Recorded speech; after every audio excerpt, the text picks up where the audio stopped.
요한복음 5장 29절, 28절의 말씀을 한번 보시죠. 요한복음 5장 28절의 말씀입니다.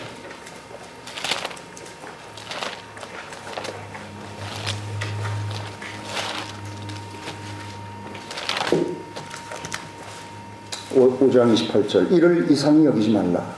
무덤 속에 있는 자들이 다 그분의 음성을 들을 때가 오나니 선을 행한 자들은 생명의 부활로, 악을 행한 자들은 영벌의 부활로 나오리라. 나는 아무것도 스스로 할 수 없노라. 내가 듣는 대로 심판하노니 내 자신의 뜻을 구하지 아니하고 오직 나를 보내신 아버지의 뜻을 구함으로 나의 심판은 의로우니라. 여러분, 여기 보면 죽음과 부활과 심판이 연이어서 계속해서 나오고 있습니다. 주님께서는 죽는 자들이 부활한다고 얘기하고, 부활을 할 때 두 종류의 부활이 있다고 말씀하십니다. 어떤 부활입니까? 하나는 영생에 이르는 부활이고 하나는 영벌에 이르는 두 종류의 부활이 있다고 말씀하십니다. 모든 사람은 부활합니다. 예수를 믿건 안 믿건 모든 사람은 부활합니다. 이 사실을 잊지 마십시오. 어린 아이, 갓난 아이가 갓난 아기의 몸으로 부활하는 게 아닙니다. 할아버지가 쭈글쭈글한 몸으로 부활하는 게 아닙니다. 둘 다 부활체를 입고 다시 하나님 앞에 서게 됩니다. 그렇기 때문에 히브리서 11장 35절에서는요, 그들이 그렇게 고통받고 구차하게 모든 일들을 다 겪었음에도 불구하고 그들이 믿음으로 견딘 것은 그들이 더 좋은 부활을 얻으려 했다라고 기록하고 있습니다. 무엇이 더 좋은 부활입니까? 무엇이 better resurrection이에요? 생명의 부활입니다. 두 종류의 부활 가운데 생명의 부활에 이르도록 하기 위해서 그들은 그 모든 고난을 견뎠다는 것입니다. 다니엘서 12장 2절에도 그렇게 되어 있습니다. 이 땅의 티끌 속에서 잠자는 많은 자들이 있는데 그들이 어느 날 깨어날 것이라는 거예요. 그리고 그들 중에 일부는 everlasting life에 이르고 일부는 shame and everlasting contempt에 이르게 될 것이라고 다니엘을 통해서 하나님은 이미 예언하셨습니다. 여러분, 이제 우리 고린도후서 15장을 한번 보고 마치죠. 자, 고린도후서 15장입니다. 고린도후서 15장을 우리가 뭐라고 부릅니까? 부활장이라고 부르죠. 자, 12절부터 한번 읽어보겠습니다. 고린도전서 15장 12절입니다. 이제 그리스도께서 죽은 자들로부터 일어나셨다 선포되었거늘 너희 중에 어떤 이들은 어찌하여 죽은 자들의 부활이 없다고 말하느냐? 만일 죽은 자들의 부활이 없으면 그리스도께서 일어나지 못하셨으리라. 또 그리스도께서 일어나지 못하셨으면 우리의 선포하는 것도 헛것이요 또 너희의 믿음도 헛것이며 실로 우리가 하나님의 거짓 증인으로 발견되리니 이는 우리가 하나님께서 그리스도를 일으켜 세우셨다고 증거하였습니다. 죽은 자들이 일어나지 못하면 그분께서 그리스도를 일으켜 세우지 아니하셨으리니 죽은 자들이 일어나지 못하면 그리스도께서도 일으켜지지 못하셨을 것이요 그리스도께서 일으켜지지 못하셨으면 너희의 믿음도 헛것이요 너희가 여전히 너희의 죄들 가운데 있을 것이며 그리스도 안에서 잠자는 자들도 멸망하였습니다.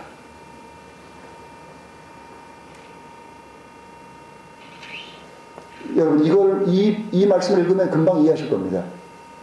우리의 모든 믿음이 이 기독 신앙의 디스팅티브는 있으면 용서와 곧 그분의 죽음, 십자가와 부활이라는 사실을 금방 아실 수 있습니다. 부활이 없다면 말짱 도루묵이라는 겁니다. 아무 의미가 없다는 거예요. 그래서 기독교에서 부활을 딱 빼버리면 기독교는 끝입니다. 아무것도 아닙니다. 오히려 기독교야말로 이 세상에서 가장 비참한 그런 종교에 불과합니다. 왜 그런 줄 아세요? 나중에 한번 보시죠. 19절에 보세요. 만일 그리스도 안에서 우리가 소망하는 바가 오직 이 세상뿐이라면 우리가 모든 사람 가운데 가장 비참한 자다. 왜요? 모든 고난을 다 참고 견뎌야 되고 모든 어려움들을 다 겪어야 되고 힘든 길, 그 생명의 길에 이르기 위해서 모든 것들을 다 포기하고 따라가야만 하기 때문에 이 세상에서 가장 비참한 사람들이라는 거예요. 무엇이 없다면 부활이 없다는 거예요.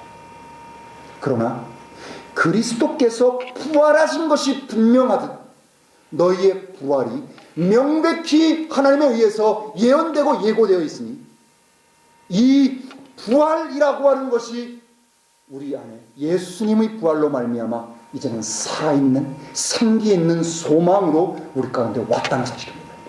만약에요, 내가 부활할 것이라는 것에 대한 그런 소망이 우리 가운데 없다면 두 가지 중에 하나입니다. 가짜거나 아니면 병들었거나. 저 끝없이 얘기하죠. 가짜거나 믿는다고 하는데 아닙니다. 왜요? 예수 그리스도를 믿으면 그분의 부활을 믿는 것이, 부활을 믿지 않고 그분을 믿을 수가 없습니다. 부활을 믿으면요, 내가 이 세상을 넘어 다음 세상에서 예수 그리스도와 동일한 그 영광스러운 그 신령한 몸으로 입을 것이라는 사실을 믿게 됩니다. 그러면 이 세상을 살면서도 우리들은 기쁨과 행복과 평화와 만족과 소망 가운데서 우리들은 살 수 있게 되는 것입니다. 이것은요, 내가 몸부림쳐가지고 신념으로 갖는 것이 아닙니다. 예수를 믿는 순간 성령이 내 안에 들어오셔서 성령께서 예수 그리스도를 통해서 우리에게 이루신 일을 보이시고 우리가 그렇게 될 것이라는 사실을 알게 해주시고 말씀을 펼칠 때마다 말씀이 그러하다는 사실을 우리에게 확증시켜줍니다. 절대로 이건 어디 가지 않습니다. 여러분 안에 이 산 소망이 있습니까? 여러분은 예수 그리스도와 똑같은 그런 영광스러운 부활체로 부활될 날을 손꼽아 기다리고 있습니까? 언제 그날이 옵니까? 예수께서 재림하시는 날입니다. 예수께서 재림하시는 그 세상의 마지막 끝날, The last day, 그날 주님께서는 우리를 그분의 몸과 똑같은 몸으로 부활시키신다는 사실. 저는 이 생각을 할 때마다 행복합니다. 이 생각, 이 부활에 대한 이 소망이 내 마음속에 있을 때마다 힘들고 아프고 뭐 여러 가지 이런 우리를 누르는 많은 것들이 있어도 그것들을 능히 견뎌낼 수 있습니다. 왜요? 잠깐 있으면 오시리라 하신 그분이 오시리라. 그분이 오실 때 내 몸은 이제 내가 너무나 부족하고 한심하고 정말 별 볼 일 없는 인간이었는데 하나님께서 나 같은 존재를 불쌍히 여기사 나로 하여금 예수 그리스도를 알고 그분을 보고 그분을 믿게 만들어서 그리고 그분을 소망하게 만들어서 그분과 같은 몸으로 나를 바꾸실 것을 생각하네. 잠자다가도요, 꿈속에서도 얼마나 이게 황홀한지 모릅니다. 주님은 오십니다. 이미 그분은 출발하셨습니다.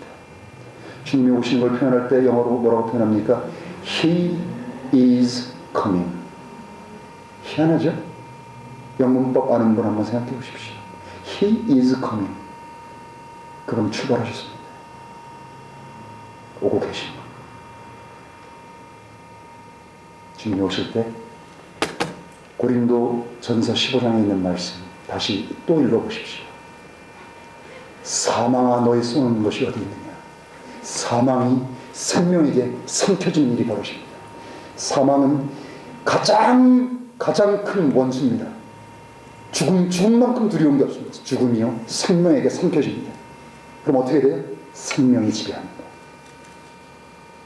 우리의 죽음이요 생명에게 삼켜져서 생명이 우리를 지배합니다.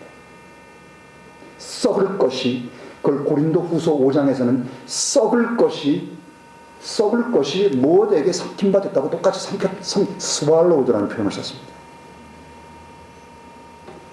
이 일을 주님께서는 다 이루셨습니다. 다만 시간은 지나갑니다. 주님을 우리가 만나기 전까지 우리에게는 이 상이라고 하는 딱 한 번밖의 기회가 없습니다. 여러분, 무엇을 하시면서 여러분의 인생을 마감하시겠습니까? 무엇을 위해서 주님을 알고 난 이후의 삶을 여러분 바치겠습니까? 양처럼 단 한 번도 하늘을 쳐다보지 않고